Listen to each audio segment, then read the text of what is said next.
So, good morning, everyone. So when Paul asked me to talk, I said, Paul, what do you want me to talk about? Give me some guidance. And he said, I have nothing for you, so just figure it out. So here we are. And so I prayed over it, and I thought I would talk about one of my favorite topics, that is work. Can you hear me? Work. Work because we spend a lot of time at work, all of us, right? And by work, I mean any activities we do. It can be professional work, can be any kind of labor. And I want to talk about how do I find meaning in my work and how work becomes prayer. Because if I cannot find meaning in my work, it's going to be hard to work 10, 12 hours a day for 30, 40 years, right? Some of you have read Viktor Frankl, In Search of Meaning, when he talks about his experience in the concentration camps, and he says, well, those who have meaning in their life, they can survive, and those who don't have meaning, they don't make it. So if we don't find meaning in our work, it's going to be very long, right? It's going to be hard. So how do we find meaning in work, at work, in work, and how does work become a prayer? Because if I am at work, if I am doing some finance work, right, my mind is fully absorbed, right? I'm completely concentrated in what I'm doing, solving this business issue or this finance issue, 12 hours a day, and my king is not with me, then I'm wasting my time. Or then I'm going to blow a fuse, right? I cannot stay 12 hours a day or 14 hours a day, 5 days or 6 days a week, and not be with my king. It's not a life. It's not a life, right? So somehow my work needs to become prayer. Otherwise, I'm not going to make it. I'm not going to survive, right? So that has been my quest for the last 30 years, right?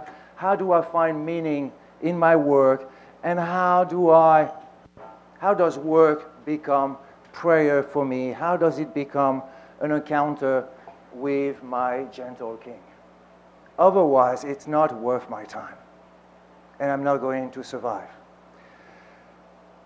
So a word on where I am coming from and why this has been on my mind for the last 30 years. So I came to this beautiful country of ours some 29 years ago.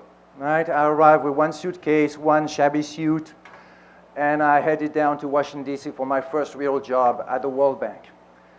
And I loved every minute of that job that I had for 3.5 years, right? I was based in Washington, D.C., but I would travel to Africa, spend about half of my time in Africa and French-speaking countries in Central and Eastern Africa, where the bank was funding infrastructure projects. And I loved every minute of that job that I had. And as I reflect upon it, the reason why I loved it is because there was no boundary between my professional life and my life of prayer. It was all one, because I was basically a banker for the poor. And so to serve the poor, my Lord's friends, was what was bringing my life as one. So at age 24, 25, I thought everything was great. And my life was united. It was integrated. And I loved every minute of it. I loved being in the middle of Africa and seeing all the people that I was serving. And then going to Mass there and celebrate with everybody. I loved every second of it. And at some point, I decided to take a break, learn finance. But my goal was to go back to the World Bank. Never worked out. For some reason, I could never go back. So I ended up working for the private sector. Great, working with banks, working for banks, intellectually challenging job, financially rewarding. It was all good. It was all good. But for years and years and years, I felt like I was a slave at work. Work was a place of alienation for me, not a place of freedom. I was working long hours, doing very well, but I could not wait for the end of the week to have a little bit of free time, to take a nap first, to rest, spend a little bit of time with my growing family. I have 1 kid, 2 kids, 3 kids, 4 kids, 6 kids, 7 kids. And then time to pray and read. But it was work and then life. So I spent 30 years trying to bring this thing back together. And I think there's a way to get things back together. Remember a few years ago, a young guy at work. It's amazing how now we hire people very young, right? They all look very young to me, right?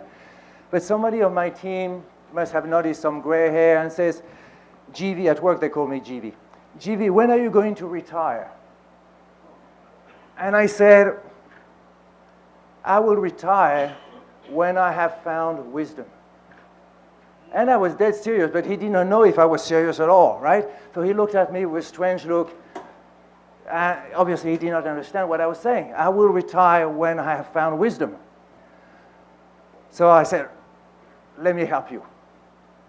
I will retire when I have found wisdom. That is, when my work has become prayer, and my prayer has become my work.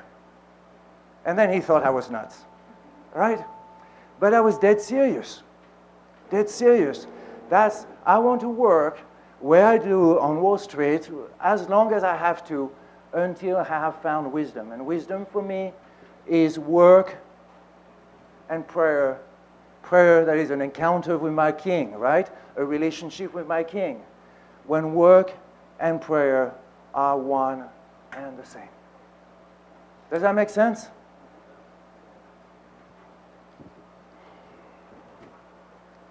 So, a few tricks that I've learned along the way, and you would tell me if they make sense to you. So as Paul says, 12 ways to make work a prayer, an encounter with God. Embrace the purpose of your work, realize your freedom, practice a life of virtues at work, do it right, make it beautiful, always be cheerful, live the gospel literally whenever you can, welcome Christ in everyone, practice the examen, cultivate the presence of God, begin and end your day in a contemplative mood, let the cross transform you, and love the world and everyone in it. So, let me touch on some of this, right? Embrace the purpose of your work. So here is a little exercise that I discovered years ago, and I practice it almost every day, right? At some point during the day, I'm going to take 2 minutes, a short break. And then with the eye of my mind, I look at the faces of my children, one after the other, my wife, some beneficiaries of this particular charity where I spend time and treasure, or colleagues, or clients, or the people who work for me. I just go through them. I look at their faces. And I give thanks to the Lord for this work that contributes to their well-being. So it's like a litany of the saints. I look at their faces, one after the other, and I give thanks to the Lord for this work that contributes to their well-being. And as I practice this little exercise day after day, there's a spirit of gratitude that grows in me. And I love my work more and more. Very simple little exercise. Embrace the purpose of your work. Second trick, realize your freedom. I said for me, work for a long time, a place of alienation. I felt like a slave. I kept telling my wife, I'm a slave at work. I have to do all these things. I'm good at it, but I'm a slave, right? So there was a time where I had a boss. I did not respect the man too much, right? And I never liked having a boss. Some of us, right? Who likes a boss here? Nobody, right? So I had this boss. I did not like him too much, did not respect him too much. But he kept calling me into his office to tell me what to do. I hate when people tell me what to do, right? And one day he calls me, say, Gauthier, come to my office. And I hear myself, not out loud, thanks God, but I hear myself say, my Lord, I'm coming. And that completely changed my relationship with his boss. He was not a very good man. But each time he called me, I answered, here I am, Lord, I'm coming. And so I didn't have to obey him anymore. I was obeying my Lord and my Savior. See, there's a way to be free at work. You may have a boss you don't like. You just transform it. When he calls, you hear Jesus calling you. A little trick, but it changed my life. It made me realize how free I am at work. I'm not a slave at all. I'm always there. I'm always free to follow and to obey my Lord.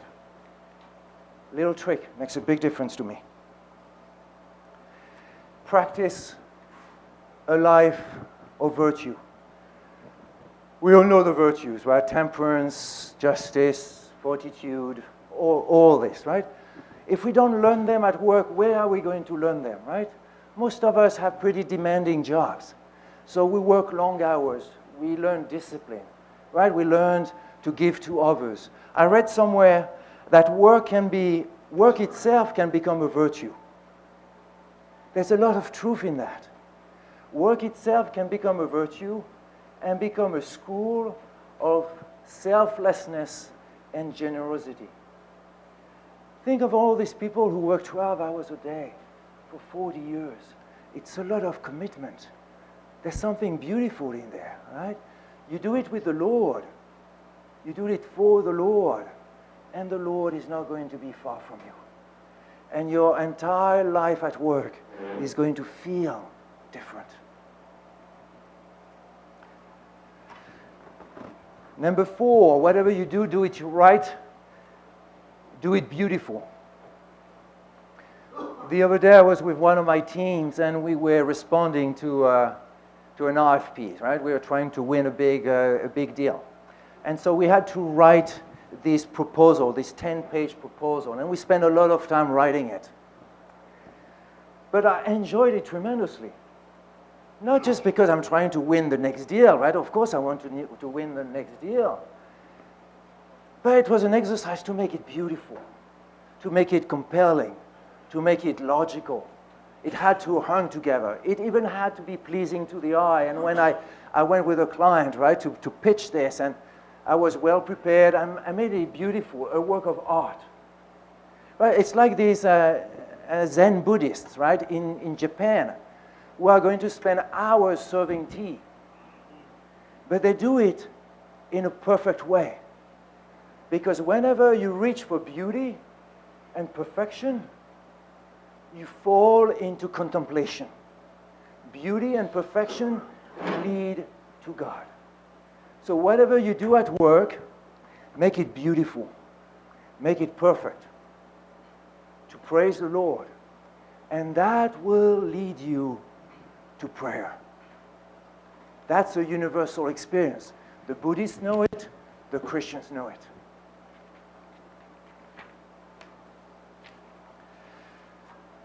Live the gospel literally whenever you can. What do I mean by that? You remember this passage in the gospel when Jesus says, he talks about a banquet, right? And he says, make sure not to get to the first place, right? Because the master of the house will come and say, sorry, that's not your spot, right? And he will take it to somebody else and you will feel shame. So he says, stay in the last row, and then the master of the house will come and bring you to the first seat, right? So you listen to Jesus saying that and say, oh, I can do that, right? I see that. So years ago, I was still a young guy, so I went to one of these business dinners that we all attend, right? And like most of you, I suppose, right, you get there and you start thinking, right? I need to sit over here next to the boss or next to my client because I'm going to advance my career. I'm going to get more out of this business dinner, right? So you strategize. You try to get to the best seat. And one day I get into the room. It's an important dinner, right? It matters a lot to me. And I stop at the door. And I say, Lord, where do you want me to sit? And I let other people walk in and sit and take the best seats. But my wish is to do whatever the Lord wants me to do. Who cares if this business dinner is going to help me or not? Right? There's something greater than that. I trust to the Lord. My work is for Him. I trust in the providence. So I said, Lord, where do you want me to sit? I don't care. And I don't care if I'm going to talk about business, or I'm going to talk about a divorce, or I'm going to talk about a child that is in difficulty. I don't care. What do you want? This is taking the gospel literally. You don't get to the best seat. You sub-optimize your life at work for the sake of the Lord. Does that make sense? Right? Or who takes the train in the morning? Right? Well, some of you, right? So you see the people on the platform, they position themselves so that when the doors open, you rush in and you get to the best seat. Well, change that. Stay on the platform, let people come in first, and you'll take the last seat. But to do that, there's freedom. And when you realize your freedom, the Lord is with you. The Lord is with you, and you are going to know that He's with you. So live the gospel literally whenever you can. Number 7, welcome Christ in everyone. And this is straight from the rule of Saint Benedict, right? I don't know if you read this little document from the 6th century, right? Saint Benedict says, well, if you are a monk there, somebody knocks at the door, you rush to the door, you open the door because this is Christ coming to you, right? So you treat everybody, the beggar or the King of France, as Christ. And when you start doing that at work, it changes everything. I used to be very impressed by successful people at work, right? In my job, I meet with business leaders and CEOs and all that, so I was to be impressed and nervous and all that. Until one day I started to just look at the person, right? In everyone, there's an image of Christ. That can be the CEO of Bank of America, one of my clients, or that can be the janitor in the office. I don't care, right? Everyone carries an image of Christ. And when you start seeing that and connecting with that, everything becomes easy and relaxed. You are not impressed by anybody. I'm not impressed by anybody anymore. You just do your work and you deal with a person. And it's amazing how things become easier. In my job, I have to build relationships with a lot of clients, right? It's much easier when you deal with a person, not with somebody who is your client. It's completely different. And you connect at a much deeper level. So meet Christ in everybody. It's like when Pastor Richard in the morning says, I see you. What do you see? You see Christ in them. And you can do that wherever you go, especially at work. Number 8, cultivate the presence of God during the day. So this is my favorite. This is my favorite. Years ago, I read a little book by a Carmelite brother Lawrence, 17th century, a very humble guy. He was a former soldier, and then he became a brother. He worked in the kitchen all day long. And this guy started saying at some point that he prayed better in the kitchen than he did in the chapel, right? He loved being in the kitchen. And his little trick was he was always bringing his mind back to God during the day. That was his trick. Whenever he felt his mind was wandering somewhere else, he would bring it back to God.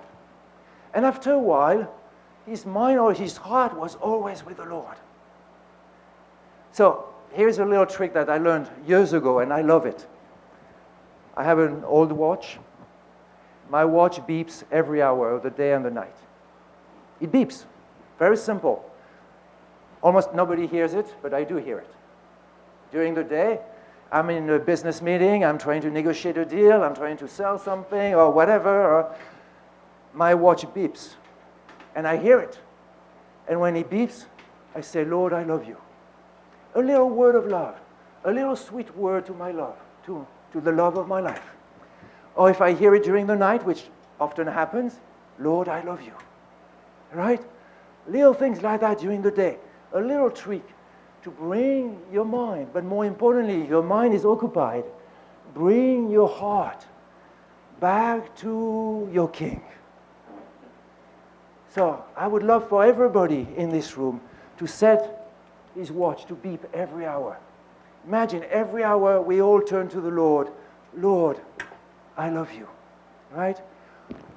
Or other tricks, right? Everybody has a cell phone, right? When I open my phone, there's a little image. Who cares what the image is? Except that it brings me back to my Lord. Or in my office, I'm almost never in my office. But in my office, I have a little icon somewhere on top of the whiteboard on the wall. Nobody sees it, but I do. And whenever my eyes go over it, Lord, I love you. Well, these are called ejaculatory prayer. Little prayer, sweet words. Does not take even a split second. But it changes your day. It changes your life. Because you are always in touch with this Lord who is always touching you. The Lord is always touching you, always touching me. And your heart, your mind can be occupied. But there's a way to bring your heart to be always turned towards Him like a flower is turned towards the sun. Number 9, begin and end your day in a contemplative mood. By the way, does this make sense so far? Okay. So begin and end your day in a contemplative mood. So a lot of people ask me, Gauthier, how many years have you commuted to New York? And I say, I don't know, 20 years at least, right? Do you resent that at some point? Aren't you going to be happy to stop getting on the train in the morning? I say, no, I love the commute. I absolutely love the commute. I get on the train early morning. I'm on 6:30 train, right? And I have these 50 minutes. Those trains are late, right? So often it's 55 minutes, right? And that's my quiet time. And because it's early, nobody can steal that from me. No phone calls, right? I don't read emails. That's my time with the Lord. I get on the train. I start reading a few psalms. I close my eyes, and I let it go. I look at the Lord. He looks at me. Perhaps I say, if I have something on my mind, I talk to Him, He talk to me. That's my prayer time. So I have this 50 minutes every morning. That's like breathing. If I don't do it, I feel like I'm dying. This is my breathing time. And if you start doing this, it becomes a habit. And that contemplative mood stays with you all day long. And at night, if you have a chance, if you have a dog, you go and walk the dog, and you have another 5-10 minutes. You close the day like that. Here we are, Lord. What a treasure. What a treasure. This is how you breathe. I know a lot of people who don't know how to breathe. And it's a hard way to live. Hard way to live. But breathe in the morning, breathe at night, and you will find yourself breathing all day long.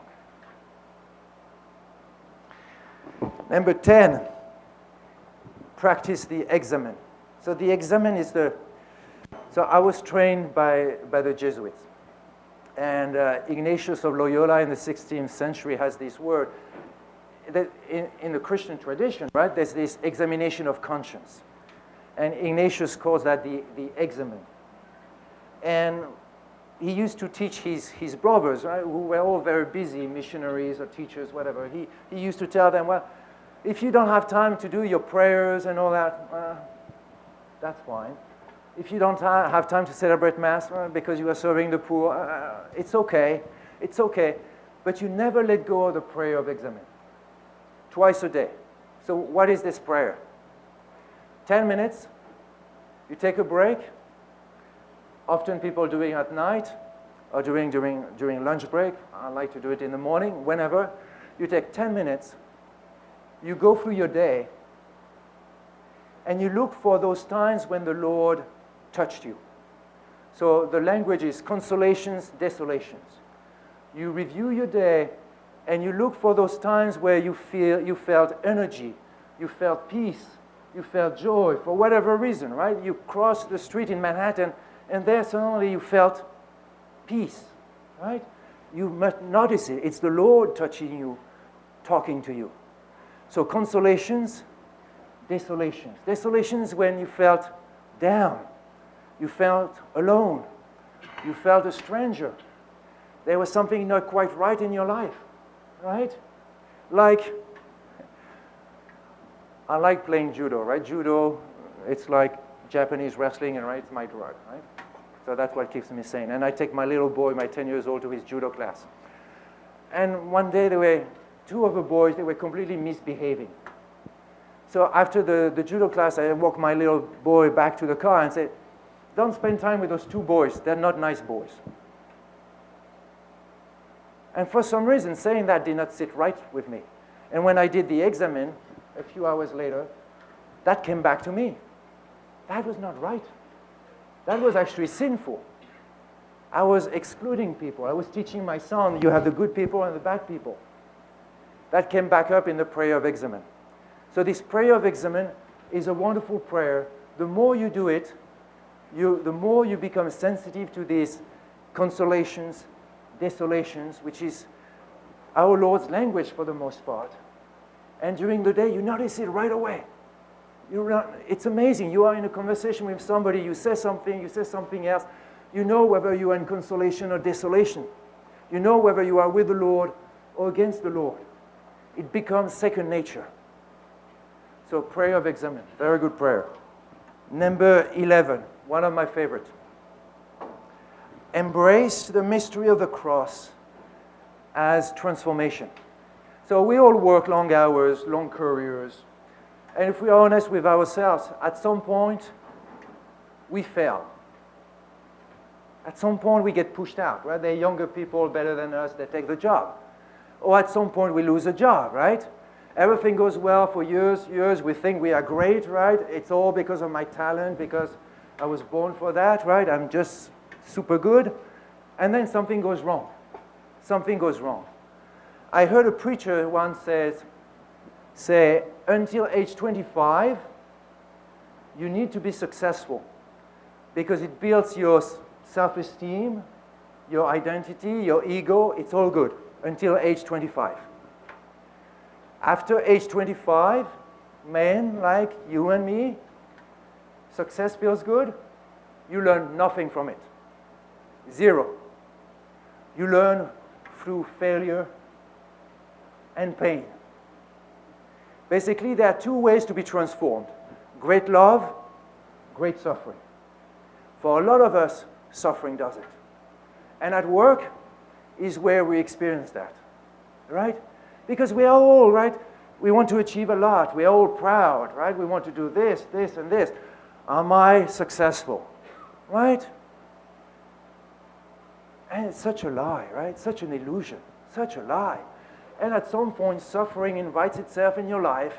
You fail at something, or you struggle with something, and you realize, oh my God, I have never felt your presence next to me as much as I do today. I have never felt closer to my gentle Lord than in those times at work where I struggled and I failed. And when you realize that, you realize what wonderful news the gospel is, right? Paul in Colossians, right? I complete in my body the sufferings of Christ. There's a lot of theology there. We could go there. But that's something that you experience. When you see the mystery of the cross coming, inviting itself into your life at work, embrace it, right? You look for a job for a long time. Is it painful? Yes. Is that transforming your heart? I bet it does. I bet it does. Right? So invite the mystery of the cross at work. For most of us, right, we all build the same way. We want to achieve things, to be successful, to do great things. By the way, the prosperity gospel, it's a big lie, right? Just a lie. This is not how it works. Work is where we learn that. Work and family, right? Sometimes I think there's nothing better than a big divorce, right? To find the Lord. It's horrible saying that, right? But sometimes there's nothing better than being fired at work or getting through a divorce to find the Lord really close to you. Number 12, love the world and everyone in it. A few years ago, I was on a silent retreat again. Right? Personally, I don't like retreats where people talk or preach. This silent retreat that you talked about, it was 30 days, perhaps the best time of my life, right? 30 days, you talk to nobody, just the Lord, right? So now I do that once a year. I take a week. So silent, right? And you realize that in silent, right, the Lord talks, or He's talkative, right? You have people in your life who talk a lot, but the Lord talks a lot, right? So anyway, I was at this silent retreat, and I came across this little book called The Prophet by Gilbrand, what's his name? Khalil Gibran, right? And it's a wonderful little book, right? It was written in the 60s, right? And he has a chapter on work. And again, I've been always thinking about work, the meaning of work, right? The value of work, how do I find that, right? I researched it, I went through the fathers of the church, the monks in the desert, all that, right? And then I read this little book. And Khalil Gibran says this. He says, work is an exchange of value. You exchange value with your co-workers, with your clients, with the people who work for you, with the vendors, right? That's what work is. When you step back, you look at it, you are exchanging value with other people. And as you exchange value, you can exchange love. And then he goes, and if you don't love, as you work, you are depriving all these people with whom you work of the real value of your work. Because the real value of the work is not the wonderful insight or aha moment that you had. The real value of the work is the love with which you work. As you exchange value with other human beings, other sons and daughters of God, you love them and you are loved by them. So Gilbrand says, if you don't love, don't work. Don't work. Just sit down on the steps of a church and beg for your food. You are not worthy of working. If you work, love. And when I read that, I thought, that's it. Right? That's it. That's the answer to the whole puzzle, to the whole question. How do you transform work into prayer? You love everyone who comes across your path. Does it make sense? Thank you.